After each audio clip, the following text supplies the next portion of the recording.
We shouldn't have come here.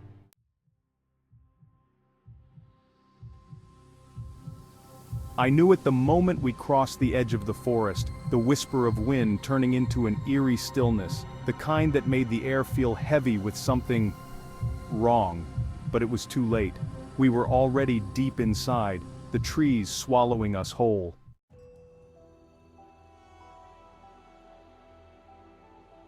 We had all heard the stories about the witches' woods. Who in our town hadn't? Generations of warnings, tales of people wandering in and never coming out. Of those who did return, but not as they were before. They were hollow, eyes vacant, mouths unable to form words, trapped in silent horror. The elders said it was because of the witch. She had been executed centuries ago, burned alive for dark magic, but her spirit never left. They say it still roams the woods at night, seeking vengeance on anyone foolish enough to enter. But we weren't believers, not really, at least, that's what we told ourselves. A group of 6 of us, old friends from high school, looking for a thrill. Maybe it was the beer, or the way the night seemed to stretch endlessly before us, but somehow, someone suggested we go into the witches' woods.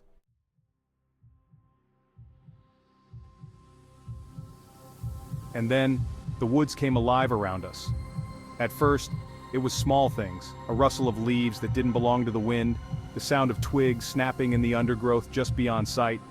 We laughed it off, teasing one another about being scared of old ghost stories, but the deeper we went, the more the atmosphere changed. The trees became thicker, gnarled branches seeming to twist toward us. The air grew colder, almost suffocating, and then the fog rolled in, dense and unnatural, coiling around our feet like something alive. "Are we going the right way?" Emily asked, her voice tight with unease. "I'm sure we are," replied Chris, the one who had convinced us this was a good idea in the first place. "It's just a forest. We'll be out before you know it."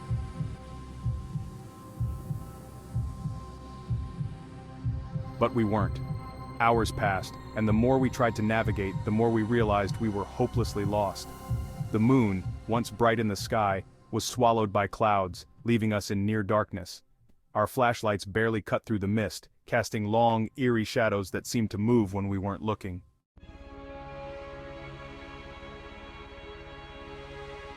Then we found the first offering. It was Max who saw it first, his flashlight catching on something pale and broken on the ground. He knelt down, and when he stood up, he was holding a bone. A human bone. "Holy shit," he whispered. "What the hell is this doing here?" But before anyone could answer, we saw it. A circle of stones, each one slick with something dark, blood, and in the center of the circle, more bones. Human bones, arranged in a way that made my stomach twist with nausea. Next to them, scratched into the dirt, were symbols. I didn't recognize them, but they filled me with a sense of dread so deep that I wanted to turn and run to get as far away from this place as possible. "We need to go," I said, my voice shaking. "Now!" No one argued. We turned and began to walk quickly, the silence pressing in on us, broken only by the sound of our footsteps crunching on dead leaves. But then, the footsteps multiplied. At first I thought it was just my imagination, but when I looked at the others, their wide eyes told me they heard it too. Someone, or something, was following us. We moved faster, nearly running, the sound of footsteps growing louder, closer. Emily stumbled, and as Chris bent down to help her, his flashlight flickered. In that brief moment I saw something in the trees, a figure, just out of reach, cloaked in shadows. My heart pounded in my chest, every instinct screaming at me to get out, to flee. But the forest seemed endless, every direction looking the same. We kept moving, kept trying to find our way out, but no matter how far we went, the trees never thinned. It was like the woods were alive, shifting around us, trapping us inside.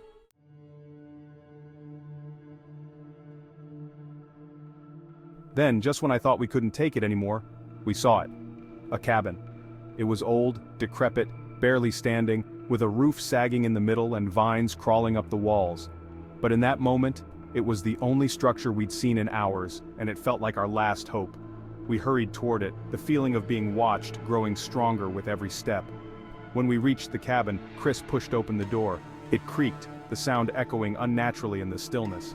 Inside it was dark, but when we all stepped in, our flashlights revealed something that made my blood run cold. Bones, hundreds of them, scattered across the floor, hanging from the ceiling, arranged in grotesque shapes. And there, in the center of the room, was an altar. On it sat an ancient book, its pages yellowed with age, symbols drawn in blood covering every inch of it. I could feel the weight of eyes on me, a presence so malevolent it felt like it was pressing down on my chest, stealing the air from my lungs. "We need to get out of here," I whispered, my voice barely audible over the pounding of my heart. But before anyone could move, the door slammed shut behind us.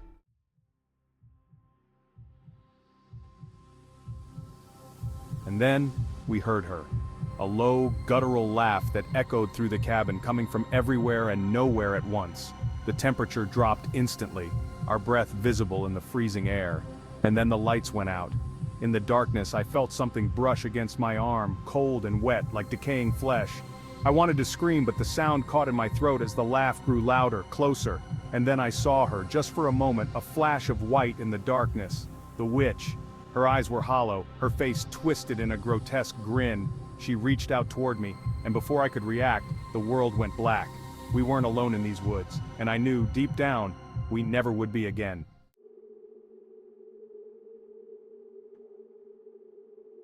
I woke up to darkness, the cold floor beneath me making my bones ache.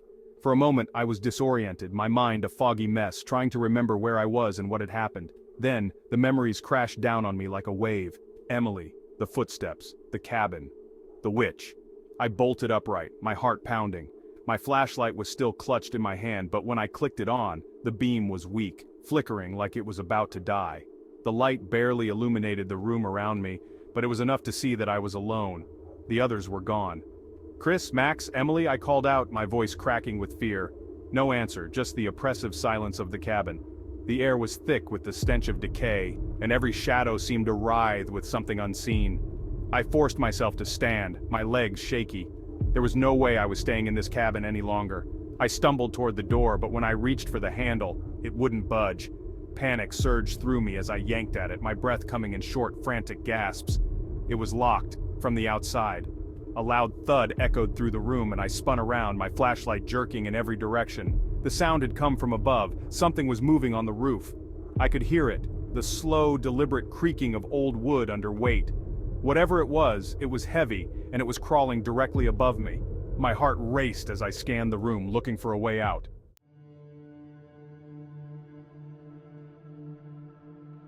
That's when I noticed the trap door. It was small, hidden in the corner, partially obscured by a rotting old table.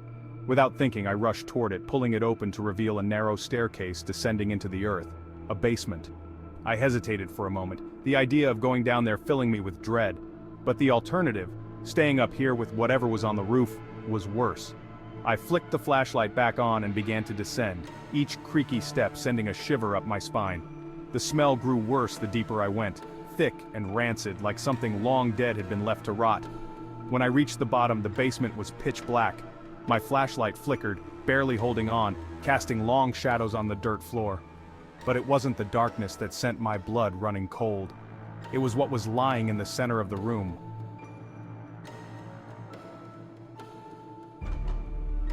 There, sprawled out on the ground, was Emily. Her body was twisted unnaturally, limbs bent at angles that should have been impossible. Her eyes were wide open, staring blankly at the ceiling, mouth frozen in a silent scream. Blood covered her, pooling beneath her in a sickening spread. But it wasn't just her body that filled me with horror. It was the symbols carved into her skin. The same symbols we'd seen in the circle of stones, etched into her flesh like some grotesque ritual. My stomach churned, bile rising in my throat. I wanted to turn away to run, but I couldn't move. I was frozen, staring at her lifeless body, trying to process what I was seeing.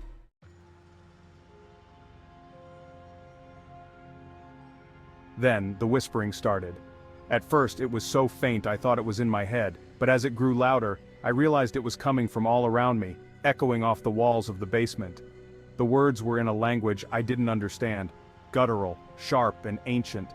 The whispers grew louder, filling the air around me, surrounding me from all sides. My heart pounded in my chest as I desperately searched for an escape, but there was nothing. Just the oppressive darkness, the horrific sight of Emily's twisted body, and those haunting whispers. Then, over the whispers, I heard something else. Footsteps. They were slow, deliberate, growing closer with every second. I spun around, shining my flashlight in every direction, but the beam was too weak, barely cutting through the darkness.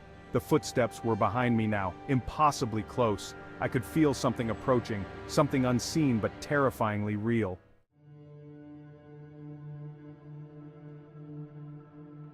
I ran. I didn't care where I was going, I just needed to get away. I bolted up the stairs, my legs pumping with adrenaline, my breath ragged. When I reached the top, I slammed into the door, yanking at the handle again. It still wouldn't open. Then, I felt it. A breath on the back of my neck. Cold, rancid, and wrong.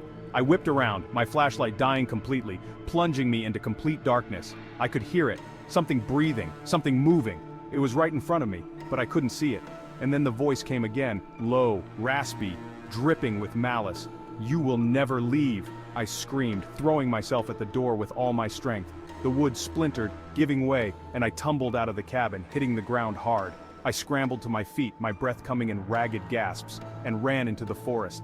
The fog was even thicker now, wrapping around me like a living thing, making it impossible to see more than a few feet in front of me. But I didn't care. I just kept running, branches clawing at my skin, the air growing colder and colder.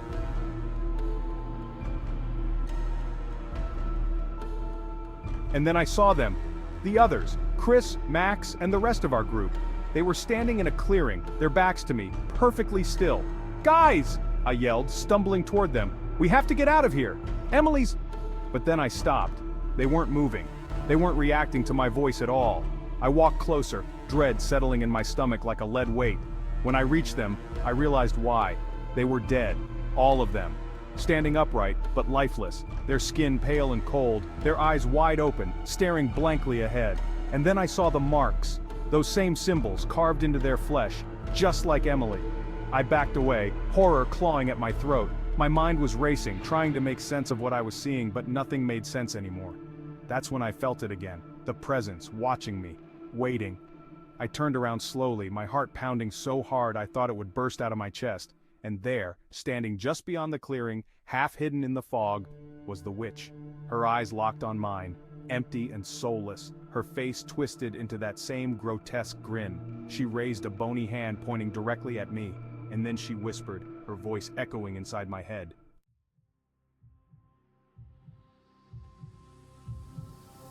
The air grew deathly still and I felt it, the presence, the witch, she was here. The figures froze, their grip loosening just enough for me to wrench free. I stumbled back, falling to the ground and looked up to see her standing at the edge of the clearing. She was closer now, her form more solid, more real. Her empty eyes bore into mine and I felt a pull, a deep, unnatural force drawing me toward her. I couldn't look away, I couldn't move. She raised her hand again, pointing at me, and in that moment, I knew. The curse wasn't just about the woods, it wasn't about being trapped forever, tormented by her spirit, it was about becoming her. The realization hit me like a freight train, and suddenly, everything made sense. The people who had disappeared over the years, the ones who had come back hollow, empty, they weren't the same. They had been claimed, taken by the curse, transformed into something else, something monstrous. And now, it was my turn.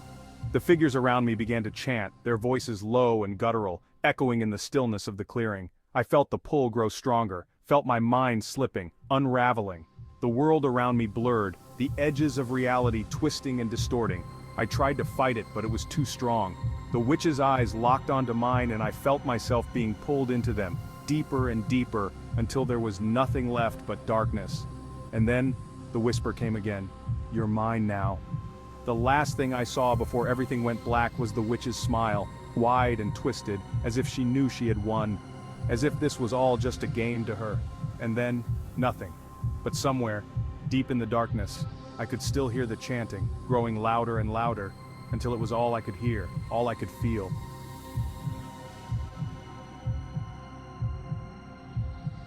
I wasn't just lost in the witch's woods, I was becoming part of them. Make the background music creepy.